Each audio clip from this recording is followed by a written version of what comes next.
Olá pessoal, boa tarde.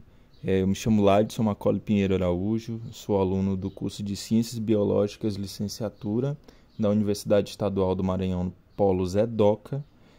O trabalho que irei apresentar hoje é de rinosporidiose, da matéria de Microbiologia Geral, da professora Jaqueline.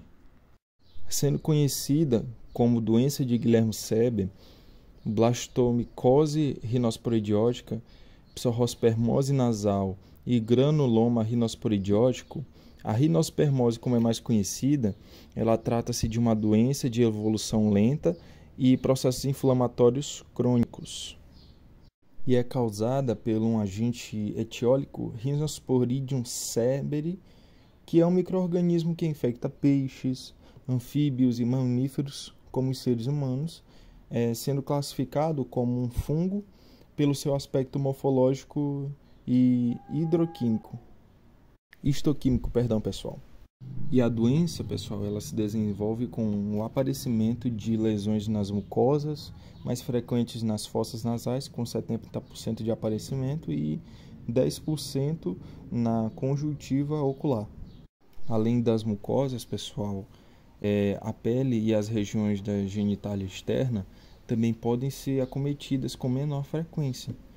E as lesões características são os pólipos, geralmente sésseis ou vegetativos. E a apresentação generalizada da patologia é rara, sendo mais comum a sua manifestação localizada. E o quadro clínico, gente, ele varia de acordo com o local infectado, sendo decorrente das consequências da formação polipoide. Pessoal, a rinosporidiose é decorrente da multiplicação do parasito Rhinosporidium seberi em seu hospedeiro.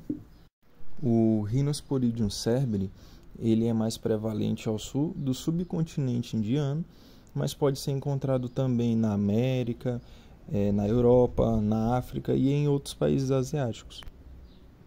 Atualmente, pessoal, sabe-se que o Rhinosporidium seberi ele não se trata de um fungo clássico, mas do primeiro patógeno humano de Cladostríptes, também conhecido como Mesomycetósia, sendo clado um grupo de organismos originados de um ancestral evolutivo comum.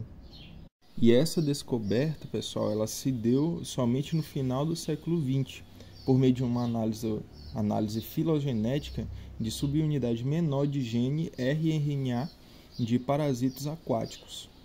E hoje o Rhinosporidium seberi tem a sua taxonomia descrita como pertencente ao reino Eucariota, à classe Ichthyospora, à ordem Dermocystida, ao gênero Rhinosporidium e à espécie Seberi. Certo, pessoal, agora nós vamos falar um pouco sobre a epidemiologia. Como já foi dito, a rinosporidiose ela é uma doença endêmica do subcontinente indiano. No entanto, pessoal, por mais que essa seja a sua origem, seus relatos são presentes em mais de 70 países. No Brasil, é especialmente suscetível à doença graças ao nosso clima tropical, que é favorável ao desenvolvimento do fungo. O país, ou seja, o Brasil, ele apresenta seu maior número de casos concentrados na região Nordeste, principalmente no estado do Maranhão, que já se caracteriza como uma região endêmica da enfermidade. E as características hidrofílicas desse micro-organismo que nós estamos falando, da rinosporidiose ou do Rhinosporidium seberi, podem ser sustentadas pela sua apresentação epidemiológica, onde as suas incidências é significativamente maior em pessoas que entram em contato com água estagnada, parada, ou que trabalham com solo, como os agricultores de arroz. Também, pessoal, há uma diferença da prevalência do tipo de rinosporidiose entre os sexos. A rinosporidiose nasal, onde o pólipo se encontra na região nasal ou nasofaringe, afeta especialmente homens adultos entre 20 e 40 anos. Por outro lado, a oculosporidiose, quando se acomete na mucosa conjuntiva, ela tem mais prevalência no público feminino. Certo, pessoal? Agora nós iremos falar um pouco sobre as características. Quanto à sua morfologia, estamos falando do Rhinosporídeo cerberi, apresenta células esféricas e isoladas com 6 micrômetros de diâmetro, que se desenvolvem e se tornam esporângios com um diâmetro de até 300 micrômetros. E esses esporângios, pessoal, são a forma madura do organismo e contêm em seu interior numerosos endósporos em diferentes etapas de desenvolvimento e que se organizam em posições características. É essa a organização dos endósporos maduros em amadurecimentos e imaturos, que permitem o diagnóstico diferencial da rhinosporidiose e de outras lesões por organismos endosporuladores. E pela observação de seu núcleo, pessoal, acredita-se que o patógeno apresente 4 cromossomos em um complexo ciclo de vida. No que se diz respeito a esse ciclo de vida do parasito, pessoal, a inoculação do patógeno ela ocorre no contato das mucosas nasais ou conjuntivas previamente traumatizadas com a água contaminada. E uma vez no tecido do hospedeiro, gente, o Rhinosporídeo cerberi, ele sofre sucessivas mitoses, originando os esporângios maduros, que liberam endósporos no interstício. E esta liberação, pessoal, ela pode se dar pela ruptura do corpo dos esporângios ou por meio de seus poros.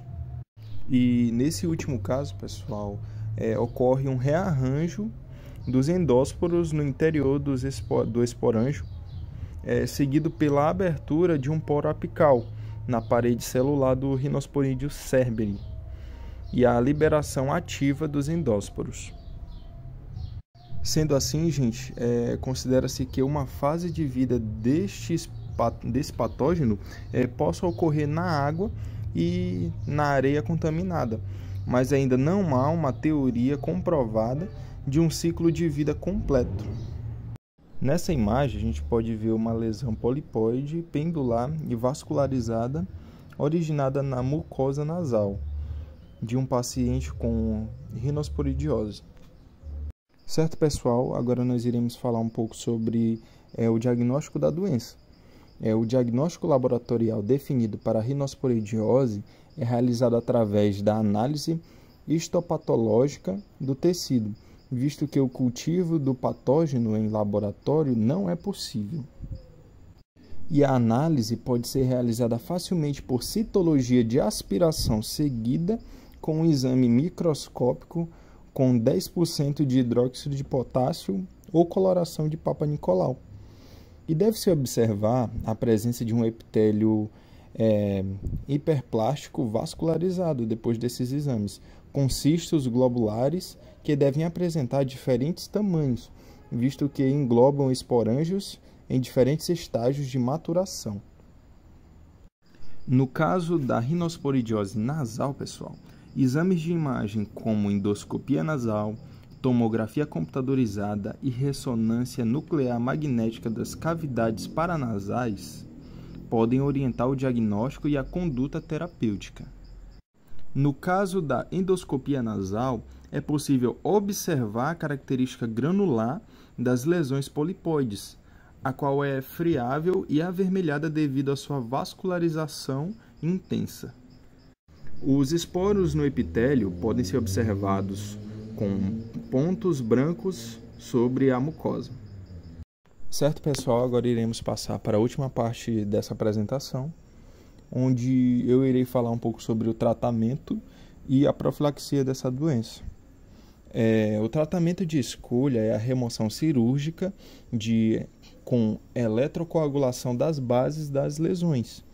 E apesar de apresentar menos riscos, pessoal, casos de recorrência ainda são comuns em pacientes submetidos a esse tratamento.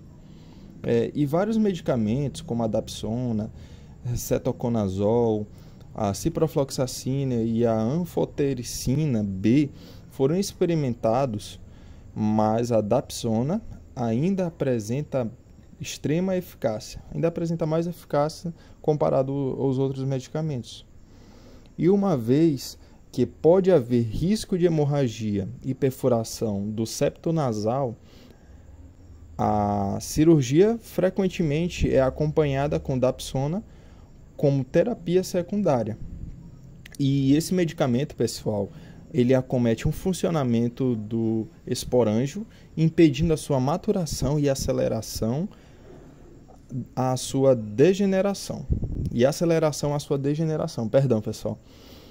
Além de aumentar a fibrose e interferir no metabolismo do ácido fólico do patógeno, prevenindo a reincidência e a ressecação cirúrgica inadequada.